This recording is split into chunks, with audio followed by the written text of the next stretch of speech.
नमस्कार, आप देख रहे हैं 24 न्यूज। मैं हूं आपके साथ संजय मिश्रा। ये देखते हैं अब तक की 25 बड़ी खबरें। महाराष्ट्र के पालघर जिले में हुआ भीषण सड़क हादसा। विरार पूर्व के नारंगी फाटा में टैंकर ने सड़क पर खड़े बाइक सवार को मारी टक्कर। हादसे में 35 वर्षीय युवक की हुई मौत। वहीं घटना की जानकारी मिलते ही मौके पर पहुंची पुलिस ने टैंकर चालक को किया गिरफ्तार। लेकिन स्थानीय लोगों की शिकायत है कि संबंधित प्रशासन अब तक तेज रफ्तार से दौड़ रहे टैंकर माफियाओं के खिलाफ क्यों नहीं कर रही है कोई कार्रवाई, जबकि टैंकर की टक्कर से कई लोगों की पहले भी हो चुकी है मौत। महाराष्ट्र के नागपुर जिले में आयोजित भारतीय जनता पार्टी के नमो युवा महासम्मेलन में केंद्रीय मंत्री स्मृति ईरानी का बड़ा बयान। कहा, कांग्रेस के यूपीए और मोदी शासन के 10 साल में क्या है अंतर, इस पर होनी चाहिए चर्चा। राहुल गांधी को स्मृति ईरानी ने दी खुली चुनौती। कहा, मैं तो क्या बीजेपी के एक मामूली कार्यकर्ता के सामने भी नहीं टिक पाएंगे राहुल गांधी। बिहार के पूर्व मुख्यमंत्री लालू प्रसाद यादव के परिवार वाले बयान पर केंद्रीय मंत्री स्मृति ईरानी का पलटवार। कहा, पीएम मोदी ने प्रधानमंत्री नहीं प्रधान सेवक बनकर किया है भारतवर्ष के लिए काम। भारत के 140 लोग हैं उनका परिवार। स्मृति ईरानी ने लालू प्रसाद यादव को बताया इंडी गठबंधन का चारा चोर।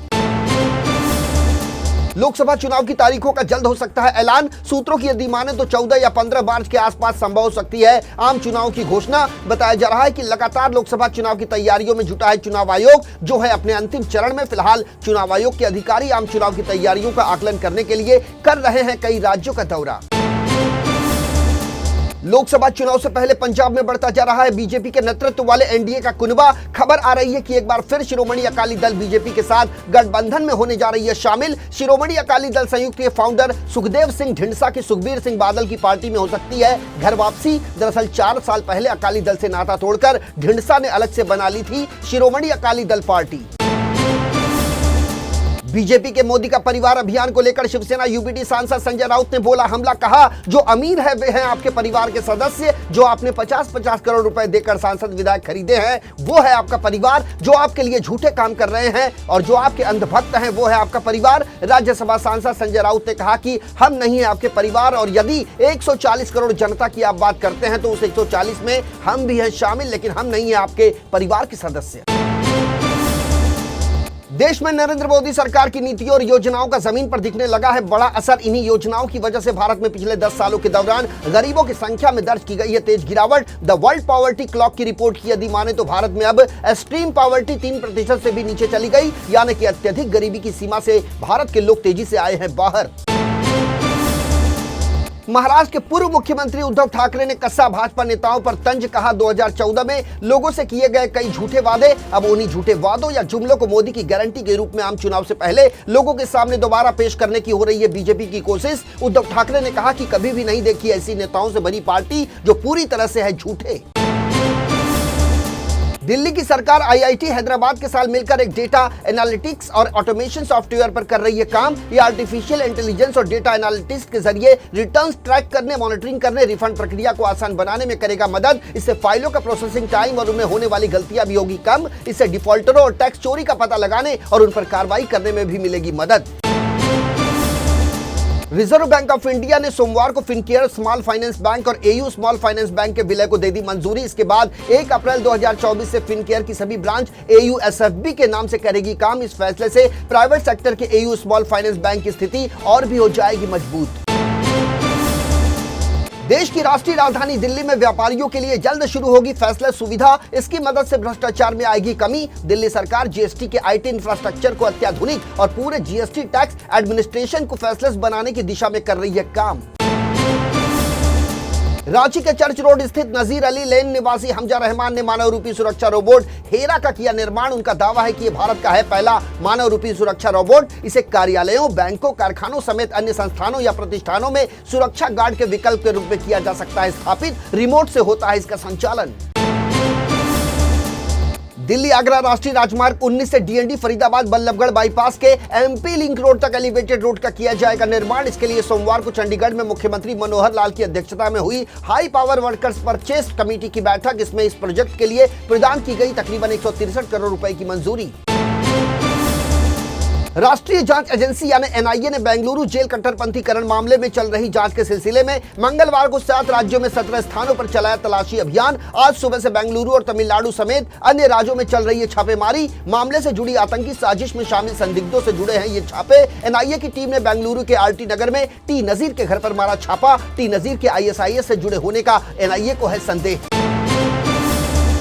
मुंबई में हुए 7-11 ट्रेन धमाके मामले में मौत की सजा पाए दोषी एहतेशाम कुतुबुद्दीन सिद्दीकी की याचिका को दिल्ली हाई कोर्ट ने किया खारिज। एहतेशाम सिद्दीकी ने सूचना अधिकार अधिनियम के तहत मांगी थी उन अधिकारियों के बारे में जानकारी जिन्होंने की थी मामले की जांच और गिरफ्तारी। न्यायमूर्ति सुब्रमण्यम प्रसाद की पीठ ने जानकारी देने से इनकार करने के केंद्रीय सूचना आयोग के निर्णय को रखा बरकरार। कहा, जानकारी उपलब्ध कराने से अधिकारियों को हो सकता है गंभीर खतरा।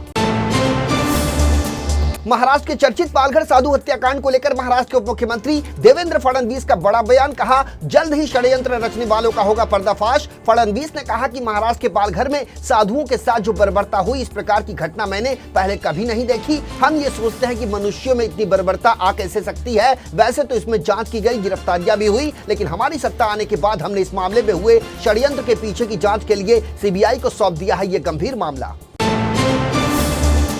उत्तर प्रदेश के बस्ती से ट्रेन के जरिए मुंबई आ रहे युवक को बदमाशों ने पानी में नशीला पदार्थ पिलाकर लूट लिया मोबाइल फोन और उसकी नकदी। मनकापुर रेलवे स्टेशन के पास पीड़ित युवक को ट्रेन से नीचे फेंककर आरोपी हुए फरार। होश में आने पर युवक ने घर वालों को दी सूचना। फिलहाल जीआरपी पुलिस कर रही है मामले की जांच। मुंबई एयरपोर्ट के विशेष कार्गो आयुक्तालय मुंबई कस्टम ने 447 ग्राम marijuana छिपाने का लगाया पता और थाईलैंड से आयात किए गए ड्रग्स की खेप मामले में शामिल एक व्यक्ति को किया गिरफ्तार। marijuana को एक प्रेशर वॉशर के अंदर छिपाया गया था। आगे की जांच जारी है। गुजरात के अहमदाबाद में एक 78 वर्षीय बुजुर्ग को एसबीआई की ओर से सूचना मिली कि उनके खाते से काट ली गई है टीडीएस की राशि, जबकि बुजुर्ग का एसबीआई में नहीं है कोई खाता। दरअसल बैंक ने बुजुर्ग को जो लेटर भेजा है उसमें लिखा गया है कि आपके खाते में 24 लाख रुपए हैं, जिसकी टीडीएस राशि 50,000 रुपए काट ली गई है। बुजुर्ग ने जब बैंक पहुंचकर मैनेजर से सारी बात बताई तो मैनेजर को नहीं हुआ यकीन। उधर आयकर विभाग ने भी बुजुर्ग को भेज दिया है नोटिस। अनंत अंबानी और राधिका मर्चेंट का प्री वेडिंग सेलिब्रेशन तो खत्म हो गया, लेकिन ये अभी भी बना हुआ है चर्चा का विषय। साउथ के सुपरस्टार रामचरण की पत्नी की मेकअप आर्टिस्ट कोनिडेला उपासना ने शाहरुख खान पर लगाया दुर्व्यवहार करने का आरोप। दरअसल प्री वेडिंग सेलिब्रेशन के दौरान सलमान, शाहरुख और आमिर खान मंच पर नाटू नाटू गाने पर डांस कर रहे थे कि तभी शाहरुख खान ने कार्यक्रम में मौजूद रामचरण को मजाक करते हुए इडली वड़ा कह दिया, जिससे भड़क उठे रामचरण के fans.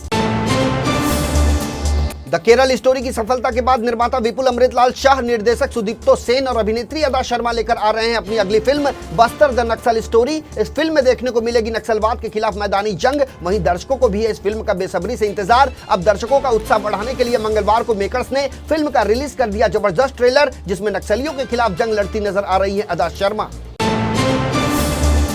Social media platform x के पूर्व सीईओ पराग अग्रवाल और एक्स के कई पूर्व शीर्ष अधिकारियों ने एलन मस्क के खिलाफ दर्ज किया है मुकदमा। नौकरी से निकाले जाने के बाद हर्जाने के तौर पर दिए जाने वाले वेतन को लेकर है ये पूरा विवाद। मीडिया रिपोर्ट्स के अनुसार पराग अग्रवाल समेत चारों अधिकारियों ने एलन मस्क के खिलाफ लगाए हैं $12.8 करोड़ के विच्छेद वेतन यानी सेवरेंस सैलरी न देने का आरोप। अफगानिस्तान के विभिन्न प्रांतों में भारी बारिश और बर्फबारी का देखने को मिला कहर। भारी बारिश और बर्फबारी के कारण कम से कम 39 लोगों की हुई मौत, जबकि 30 से अधिक लोग हुए घायल। भारी बर्फबारी ने प्रांतों और जिलों में कई मार्गों को किया प्रभावित। आपदा प्रबंधन अधिकारी के मुताबिक भारी बर्फबारी और बारिश से 637 आवासीय मकान पूरी तरह से नष्ट, जबकि 1400 मवेशियों की हुई मौत। इजराइल और हमास के बीच 7 अक्टूबर से ही जारी है युद्ध। इस बीच संयुक्त राष्ट्र की रिपोर्ट से हुआ है एक बड़ा खुलासा, जिसमें इजरायली प्रधानमंत्री के दावों और आरोपों को भी कर दिया गया है पुख्ता। संयुक्त राष्ट्र की रिपोर्ट में दावा किया गया है कि हमास के आतंकियों ने हमलों के दौरान कई इजरायली महिलाओं के साथ किया है दुष्कर्म, यहां तक कि उन्होंने शवों को भी नहीं बख्शा और उसके साथ भी किया दुष्कर्म। फ्रांस की संसद में संयुक्त सत्र के दौरान फ्रांसीसी सांसदों ने संविधान में महिलाओं को गर्भपात का अधिकार देने वाले विधेयक को दी मंजूरी। इस तरह फ्रांस गर्भपात को संविधान में शामिल करने वाला बन गया दुनिया का पहला देश। विधेयक को भारी मतों से दी गई मंजूरी, जिसके बाद तकरीबन पूरे संयुक्त सत्र में लंबे समय तक लोगों ने बजाई तालियां।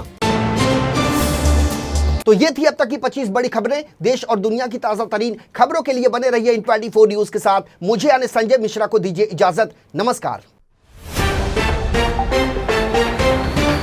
को एक बड़ी जानकारी दे दें कि इन 24 न्यूज अब कई केबल नेटवर्क 7 स्टार के साथ साथ कई ओटीटी प्लेटफॉर्म पर भी उपलब्ध है। जिसमें टाटा प्ले स्टोर, जियो टीवी, ई बाबा, डेली हंट, एंड्रॉइड टीवी समेत कई ओटीटी प्लेटफॉर्म हैं जिस पर इन24 न्यूज 24 घंटे साल के 365 दिन उपलब्ध हैं। इसके अलावा अब तक यदि यूट्यूब पर आपने इन24 न्यूज को सब्सक्राइब नहीं किया है तो आप इसे तत्काल सब्सक्राइब करें ताकि आपके इलाके की खबर समय रहते आप तक जरूर पहुंचे।